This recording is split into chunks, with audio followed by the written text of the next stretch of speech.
Camarades travailleurs, peuple du Bénin, je viens cet après-midi pour faire le point de la journée de manifestation pour la commémoration du 1er mai par la CSTB au Bénin. Vous savez qu'on avait prévu des marches sur toute l'étendue du territoire et des meetings dans certains départements. C'est ainsi qu'à Natitingou, malgré toutes les dispositions prises, l'interdiction de la marche n'a pas permis effectivement de manifester. Les gens ont protesté mais n'ont pas pu marcher.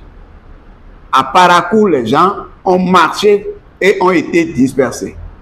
À Djougou aussi, ils n'ont pas pu se regrouper à cause de la police qui n'a pas permis le regroupement. Même chose à Abomey. À Azové, ils ont pu marcher jusqu'à la fin. Félicitations à tous ces camarades-là de ces départements qui ont pu effectivement répondre à l'appel de la CSTB. Ceux qui n'ont pas pu marcher, ce n'est pas leur volonté. C'est la situation qui les a conduits à ça. Félicitations aussi à ceux qui se sont contentés de faire des meetings dans d'autres départements où les marches n'étaient pas prévues. Quant à Cotonou, vous avez suivi ce qui s'est passé. La marche était prévue sur l'itinéraire Étoile Rouge, commissariat central, Carrefour Africa, bout du travail. Mais finalement, vu l'empêchement, vu la barbarie qui a été déployée, laissez-moi vous informer que toute la police, tous les éléments de la police républicaine qui sont au sud ont été mobilisés et on a même fait venir les éléments de la police depuis le nord pour occuper tous les carrefours et empêcher la tenue de la marche. Les gens sont venus dans le quartier, dans la zone pour dire aux mécaniciens, aux vendeurs, vendeuses, dégagez, demain sera chaud. La marche, il y aura du monde et ça ne sera pas amusant. Pour intimider les gens. Malgré ça, nous avons marché. Nous avons quitté presque à l'échangeur de Wehon, près du Carrefour.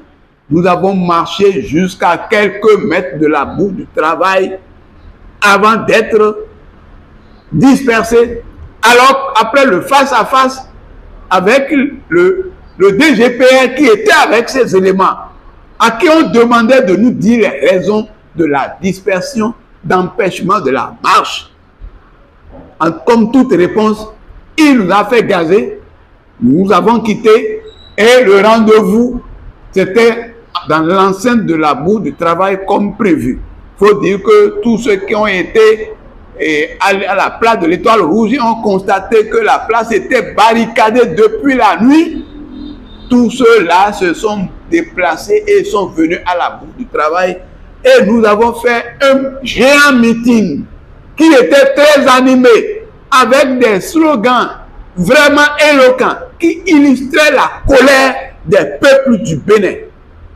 Nous avons fait la déclaration, nous avons félicité les travailleurs, la jeunesse, les femmes, et tous ceux-là, même des personnalités politiques, parce que ceux-là aussi sont des travailleurs qui sont venus nous soutenir.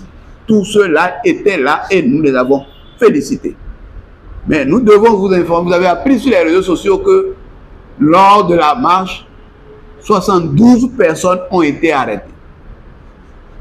Parmi ces 72, il y en a qui étaient dans les bus, ils venaient, ils n'avaient même pas atteint le lieu de la marche. Ils ont été arrêtés, donc on ne sait même pas ce qu'on leur reproche. On les a amenés à la direction de la police judiciaire d'Agban-Gandan. Après le meeting, la marche, le meeting, j'ai été là-bas avec l'avocat Maître Baparabé, président de l'ODHP. Nous avons été à la direction de la police judiciaire pour rencontrer les camarades. Qu'est-ce qui nous a été répondu? D'abord, moi, on m'a dit que je ne peux pas les voir. C'est l'avocat qui est rentré pour les rencontrer. Et comme tout chef d'accusation, on leur demande s'ils savent, s'ils se sont assurés que l'organisateur de la marche a fait, comment on appelle, une déclaration de marche avant de marcher. L'avocat leur demande de dire exactement le chef d'accusation. Avant d'arrêter quelqu'un, on doit lui dire ce qu'on lui reproche. Et l'interrogatoire consiste à aller dans les détails sur la commission de son infraction ou de son crime. Ici, on ne leur reproche rien, on les arrête. L'avocat dit, l'organisateur de la marche est dehors. Appelez-le pour lui demander s'il a déposé la déclaration. Finalement, j'ai remis la fameuse déclaration déposée à la mairie de Cotonou, à l'avocat, pour qu'il la présente à ceux qui ont arrêté, à ceux qui réclament la déclaration. Donc voilà ce qui se passe. Je réclame, je proteste une fois encore contre la répression de la marche et surtout contre la détention illégale, arbitraire, fasciste des gens qui ont été arrêtés et qui sont en train d'être tracassés à grand gada. On veut leur casser le moral. Ce n'est pas normal parce qu'ils n'ont commis aucune faute. Voilà ce que je peux dire. Je dois féliciter au total la jeunesse, les travailleurs, les femmes, les artisans, toutes les personnalités et tous ceux qui se sont mobilisés, ceux qui nous ont envoyé des messages pour le soutien. Beaucoup m'envoient des messages pour dire, Maréchal, on est de cœur avec vous, on est avec vous. Merci à tous ceux-là. C'est grâce à leur soutien que la marche a été un succès. C'est sur cette base que je vous dis, nous vous remercions, la lutte se poursuit.